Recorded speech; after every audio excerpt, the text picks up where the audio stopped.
Okay, everybody, we have Brad here, otherwise known as 5 Times August, singer, songwriter, and rebel extraordinaire. And Brad, you and I have been dealing with YouTube censorship recently at the same time. Uh, I was in jail until last night when, with no notification, YouTube decided to let me out of timeout and back into my channel. And they wrote on Twitter that they made a mistake on my video, Of even though course. the appeal denial I got said it was carefully reviewed and definitely medical misinformation. Mhm. So, if you only follow me on YouTube, you didn't know that because, as I warned you the last time, I was suspended and then my suspension was reversed and I was let back in with no notification. I can't tell you that I'm suspended. When I'm suspended, I'm locked out of my channel, and I was supposed to be locked out till Sunday. But like I said, they decided to restore my video. It was the director of medical ethics slash psychiatry professor who is suing UC Irvine. Well, actually, all of the University of California system over the vaccine mandates, and he's a director of medical ethics, and apparently was not allowed to talk about medical ethics. So it's a strange world we live in. So anyway, Brad, let's talk about who you are, because some Sure. people, I was tipped off to some of your work, though I'd already seen it, but I was tipped off to the importance of it by a lot of my local subscribers. And Oh, cool. so I think a lot of people watching probably know who you are, but just in case, and Mhm. also I should give my locals a shout out. You should join locals. Are you on locals? I'm on locals. I think I have, Okay, good. like 12 followers on there. I don't know. I'm on all the things. I'm on all the things right now, but, like, Okay. it's hard to juggle all of them at the same time, but I Word. might hone in on locals in the coming months. It seems Yeah. like a good place to be. It is. I love it, really, because besides the fact that you can talk about topics without getting suspended, other people can post there, which is one of my favorite features of it. So it's not just like a top-down conversation. We can talk with each other, and people send me story ideas, and I communicate with people, and I like that. So, Mhm. okay, without further ado, please tell us who you are. My name's Brad Skistimus. I started 5 Times August when I was 18 years old. I was right out of high school, singer-songwriter, aspiring guy with an acoustic guitar. Played a lot of coffee shops just in the local Dallas, Texas area, where I grew up from. Still in the area. And how do I wrap it up? I've been doing music for 20 years, and I had a successful stint just doing pop rock music. Um, Toured colleges for about 10 years, university shows, independent artist for 20 years, never signed to a record label.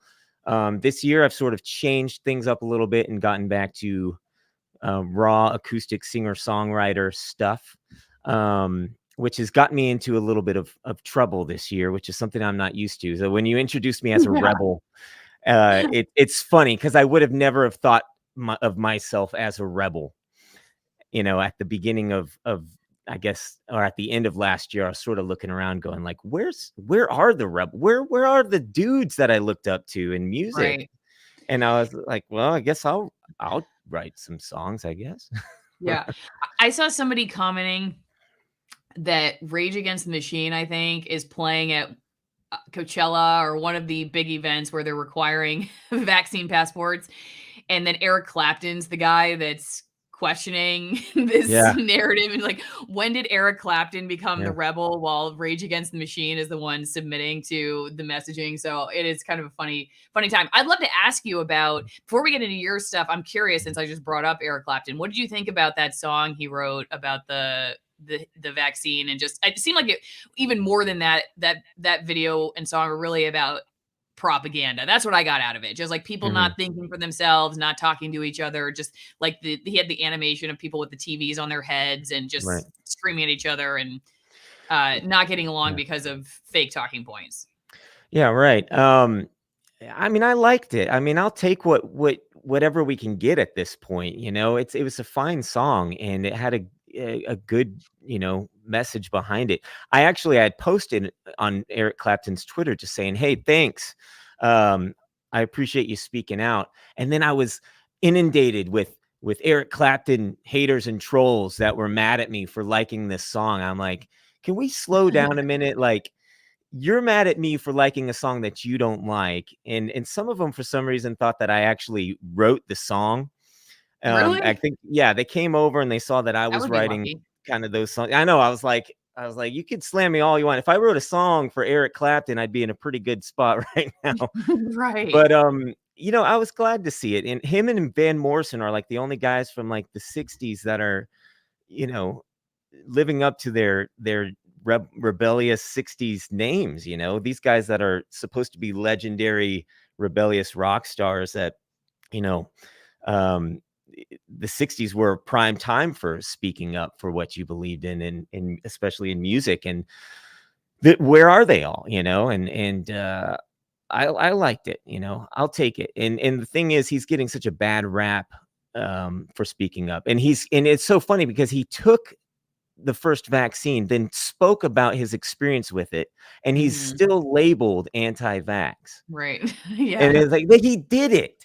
And he's telling you what happened. So stop it. But Yeah.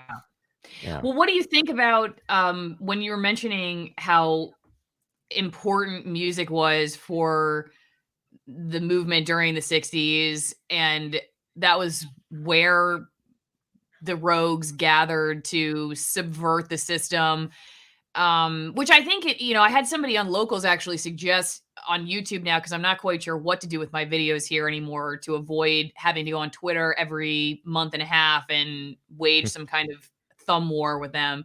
Mhm. But I should just do what Shakespeare did and just start writing sort of um subversive scripts that are not totally clear to the elite, but just to the masses are like, oh yeah, she's got, and just do art from here on out. Just stop doing Yeah. commentary or journalism or whatever else, and just start looking at it as art and have fun with it in that regard.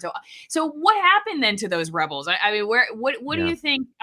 If they just grew up and started paying taxes or something, and they're like, I don't know, I don't want to talk about this stuff anymore. I like my nice house. Right. Well, you know, that's the music that I grew up listening to. I grew up with my parents' record collection, and I think that a lot of those artists that, you know, you look back on and you're like, "Oh, they were really making a statement back then." They were kids. They were in their 20s, some of them in their teens.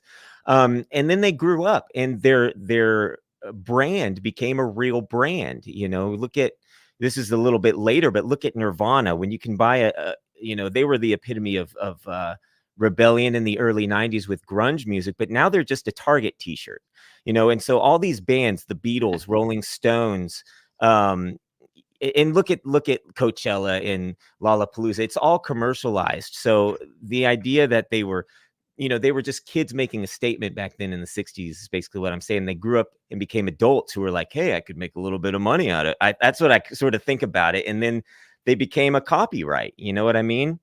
And so that's Mhm. why I don't think that they have stakeholders now. They can't speak up unless the label says that, you know, you can speak up. So it's very hard to get somebody to come out of their shell, because they could get sued or slammed with some sort of lawsuit from their label, or, you know, whatever it may be. Right. Well, from your standpoint, it obviously hasn't been that easy. You're independent, but I'll show people Mhm, your channel in 1 second. Let's talk a mhm, little bit about some of the stuff that you've been dealing with your songs. And why don't we talk about a couple of your more recent songs, like well, you have Jesus What Happened to Us, but then mhm. I'm Not Going Quietly. Is that, or I Won't Go Quietly, or is that the right I will not, title? yeah, I will not be leaving quietly. Yeah. Right, okay, Mhm. and so that's another one that I'm kind of surprised. I'm gonna hang on, I'm pulling you up. Do you want me to pull your website up or your YouTube channel? What would you prefer? You can show the Okay, website. All the okay, videos are on the front page of the website too. So okay, alright, so let me show everybody, what you got going on here, sure. and so there's Joe, and then, yeah, I Will Not Be Leaving Quietly too. So you haven't had Mhm. any issues with that one? Surprisingly, I haven't. So uh, like I said, I was doing Here like we go. pop rock music, and you'll notice that my for this video, I had to actually embed it through, I think it's Rumble on my website instead of YouTube, because YouTube makes you it's age restricted on YouTube. And so if Mhm. you click on it and you're not logged in and you're not 18 years or older, you can't watch this controversial piece of art I've created that is, Yeah. you know, I'm ki I'm kind of nervous that, I even just showed that part with the beating because 'cause they're gonna call it violent or something like that. Right. I'll just leave it here on a boarded up window or with the Yeah, lower yeah. third. No, their problem with it is that it's too violent and graphic, and my back and forth with Twitter has on I with YouTube on Twitter with Team YouTube has been like, "Well, what about these other videos?" You know, and I post a screenshot of Childish Gambino's video, This Is America. Has 800 million views on it. It's been up for 3 years. And it starts out with him shooting a guy in the head with blood coming out the front, and he mows down a church choir in the middle of the video with a rifle, and blood splatters against the wall. And I'm like, tell me the difference, because I don't have anybody getting shot and blood splattering everywhere. I have one shot in this video that it's a clip of a person with blood coming down their head, and I've I think edited that's what I just showed. I well, did not the know. funny thing is, though, that doesn't matter. That's not what's Oh. bothering YouTube. It's apparently the scenes of forceful police handling or something like that. But I've Mhm. edited the video 11 times, and immediately after uploading the video, it gets flagged with age restriction. So they're not even watching it. And then Mhm. when I appeal it, it gets denied. So right, Right, there like, you go. this is what you get. Well, you're in good company because my video about covering Antifa also requires age certification to watch it now, which is funny because, Mhm. yeah, it got 1,000,000 views in the first 5 days, and then it just you couldn't even find it for months. If you typed in the exact title into Google, it wouldn't come up as an option, and then all of a Mhm. sudden, it miraculously reappeared, but with an age restriction, so who knows? Tell Right. me, though, what is Jesus What Happened to Us about? It's exactly what it is. It's looking at so the video itself is all news clips and viral videos, and just an honest reflection back on the last year. And it's basically just like, Jesus, what happened to us? I mean, that's the question of the song. And it's about how we're conforming, how we're falling in line, how we got to shut our mouth and be quiet and just do what we're told. And I think that goes against a little bit of the narrative that's going on, and that's why they don't like it.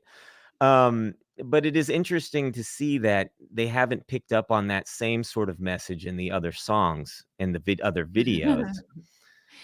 Do you think it's AI that's tripping up your video, or do you think it's an actual person at this point? Because when I got suspended, I really don't think these appeals are a real person anymore. I just don't. It doesn't make any sense to me that it would be carefully reviewed and then all of a sudden it would be a mistake. I either Right. they have people who are working on completely different planets from their community guidelines, or they don't have real people Mhm. reviewing it at all. You know? Yeah, I don't think they have well, I know for sure with Jesus What Happened to Us. Like I said, I've made 11 different edits of it, taking out clips because it's just a clip show video. So I can take it out and put something else in. And I've been experimenting with it and testing different edits for over a week now, just to see what we'll get through. And every time after I upload it, within minutes, it's flagged with age restriction and demonetized. And if I appeal it, it gets denied. And the funny thing is it a real human? The message that you get back was it was like, this is what our human reviewer found. Have you gotten that message from YouTube where it says a human reviewer has No. it sounds so, not human our human reviewer looked at your video, and it's like, well, give me a name. Let's have some transparency on here. The thing that's so Yeah. frustrating about these situations is that they don't tell you what's wrong, and they don't give you any constructive feedback. So Mhm. if you want to go through it and edit it 11 times like I have, it's all been a guess, for the Mhm. most part. Yeah, But they don't yeah, tell sorry, go ahead. I think it's automated at this point. There's too Yeah, much content on the right. website coming in for them to have manual reviewers of it. And here's another funny thing about this video. It was actually, I have an email the moment it was uploaded, the very first time. I've uploaded it second several times, but the first time I uploaded it back in April, I have an email confirmation that says your video has been manually reviewed and confirmed to be approved for all advertisers. 4 Mhm. days later, I got another email that said your video has been manually reviewed It is not suitable for all advertisers. So what is the Right. scope of this manual reviewing? And are you discriminated against my video, or are you just not looking that closely at the content the first time Right. around? Right. Either way, it's not good news. Plus, what do you think that in their brains manual review means? We our computer looked at it, or do you think they really mean that a person looked at it? Do you think they could get away with saying manual review if it was a computer? Maybe somebody's hitting a button. Maybe they've got a Yeah. spreadsheet on the other side that's like, oh, here's a video. I'll hit the button that triggers the algorithm to read through the video. And Right. that's what a manual review is. But I don't think somebody is sitting there spending 3.5 minutes on my video every single time. There's no way. Uh-huh. When you No, consider I all the agree. content coming in through YouTube every single minute and all the different problems, they're inundated. There's no way Yeah. they've got a team of people. Right. Well, this is what they wrote on Twitter for me. Update, this was a mistake during the review process and your video has been reinstated. Very sorry for the frustration here. Uh-huh. Feedback has been shared with the right teams to help prevent this in the future. But it's the second time this has happened to me.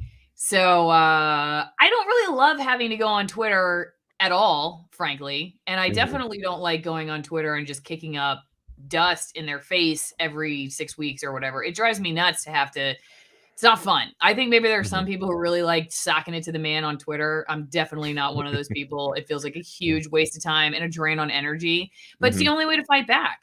Yeah. They only listen to the people who are able to drive up enough attention on these issues, which I don't like the world running that way, where it's like they give a pass to the elite groups who they have these deals with, or they're just looking the other way because they bring in enough money for them, or they go to the same cocktail parties or whatever it is.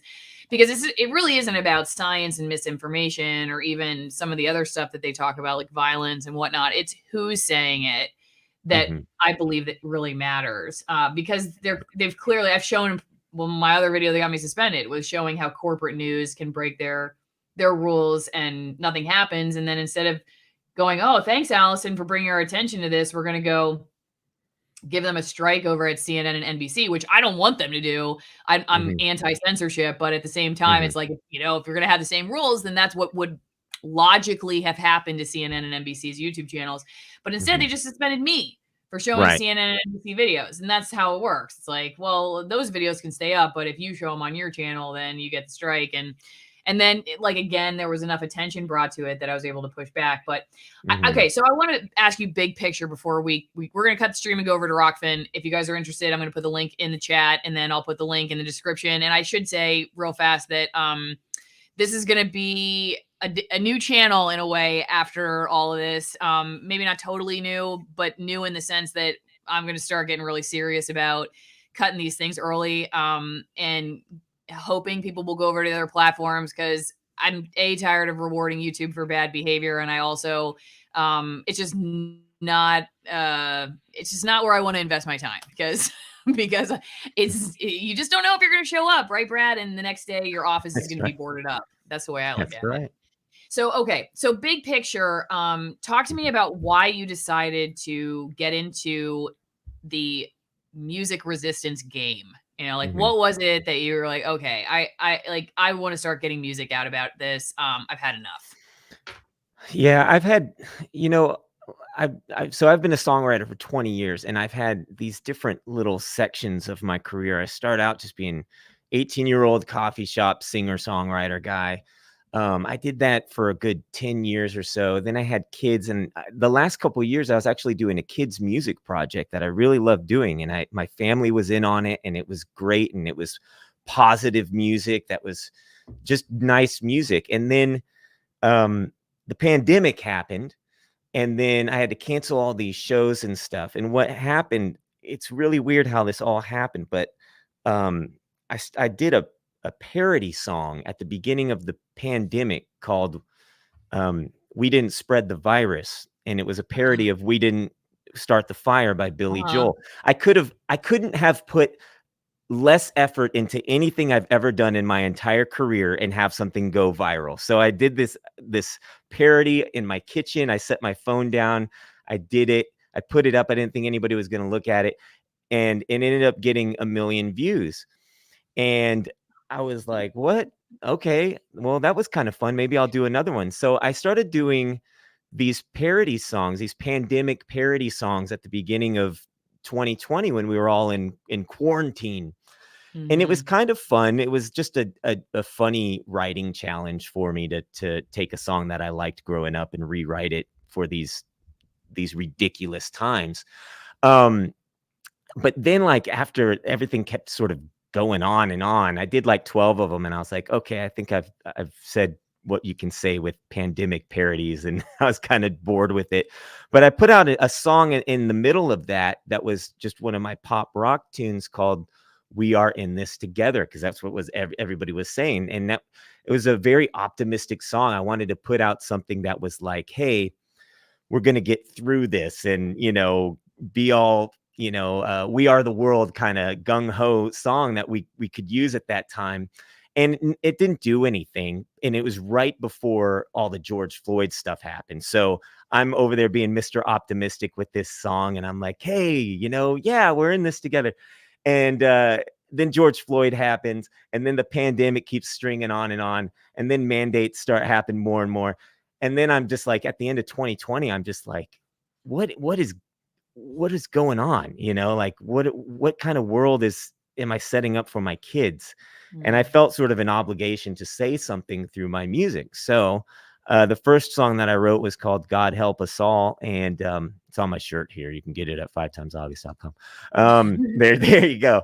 And that was like a risky thing for me to do, to actually speak up and say something really with my music that wasn't just a love song or some sort of uh, optimistic song about coming together. This was about, being locked down. And it was sort of the first depiction of, like, can we stop and look at who we've become? And I didn't think of it as a protest song. It was just sort of a way for me to vent at the time, but people connected with it. I followed that up with Jesus, What Happened to Us. And I wrote another one called Out of Your Damn Mind, that sort of looked back on the crazy TikTokers out there, and the whole music Mhm. video is TikTok people. And then I wrote I Will Not Be Leaving Quietly, which was sort of to be an anthem, to start speaking up, to not be held down by everything that's happening. I just wanted to write sort of a song that was um use your voice now, because it's being taken away. We're talking about it right now on this podcast, how we can't even just say what we want to say anymore. So you might Mhm. as well be louder. I had a whole thing where I was going to leave social media earlier this year, and I decided, instead of leave social media, I'm going to stay here, and I'm just going to be obnoxiously loud about what I think and believe, and not care when I get taken away. you know I'll just, they won't care if I leave, but they'll care if I stay. So I might as well True. just stay and say what I want to say until they kick me out. And that's sort of been my attitude. I've sort of toughened up over the last year, I think, musically, and just being brave enough to say things. But the amazing thing is, like, there is a lot of kickback at the beginning. Like I said, I've got 20 years of fans that never thought they'd hear this kind of stuff out of me. So, some of them wrote me, and they wrote me and they said, I'm deleting all your music. I'm so disappointed in you, and I'm not going to Yeah. listen to you again. And then, but for every one message that I get like that, I get 5 or 6 more people writing me going like, hey, thank you so much. Mhm. I want to support what you're doing right now. And then this Mhm. new fan base has been, brewing over the last year, of people who appreciate what I'm doing. And Mhm. I'm writing it for them as much as I'm writing it for myself, because I think that we just need more of it out there.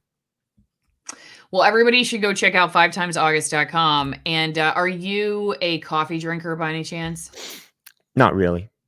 Okay. Not- Well, definitely don't go to my coffee sponsor, twinenginecoffee.com/Allison. Don't forget, everybody, this is high altitude, shade grown, USDA organic, Nicaraguan blends. And right now, I am drinking the Cartura tea, which is tea Mm. made out of coffee fruit. and it's quite good. So may I recommend twinenginecoffee.com. And Brad, if you like tea, you can drink this tea. I do like tea, and my wife does like coffee. My wife is the coffee person, so Okay, so you can put in 2 orders, one That's for right. coffee and one for the tea. And also, don't forget you can get 50% off my favorite Malbecs at AllisonWinePromo.com, AllisonWinePromo.com, and 50% off shipping. They changed out the bottles. So if you got the last 3, these are new, and these are also some of them high altitude, one from the oldest vineyard in Argentina. And it always helps to support my sponsors when I'm in YouTube jail because I'm not getting the views. So, all right, before we go over to ROKFIN, is there anything else that you would like the YouTube audience to hear from you? Just follow me 5 times August on Twitter. Check out my website. Obviously, my videos are being suppressed too. There's some spots on my website. Just go to 5timesaugust.com. At the very top, I've got a tip donations, artist tip donations, virtual tip jar kind of thing if you want to support me that way. Shirts, check out the music on Apple Music, Spotify, all the big ones. And then there's also Bandcamp if you like to support in a independent kind of way too. So, and I should say I'm gonna play parts of a couple of your songs on ROKFIN. I'm not playing them here on YouTube, not just because of the censorship, but because I do think they pick up on music in the videos and then they copyright strike you. Even if you're on my actual podcast, they won't care. All right, you guys, ROKFIN link is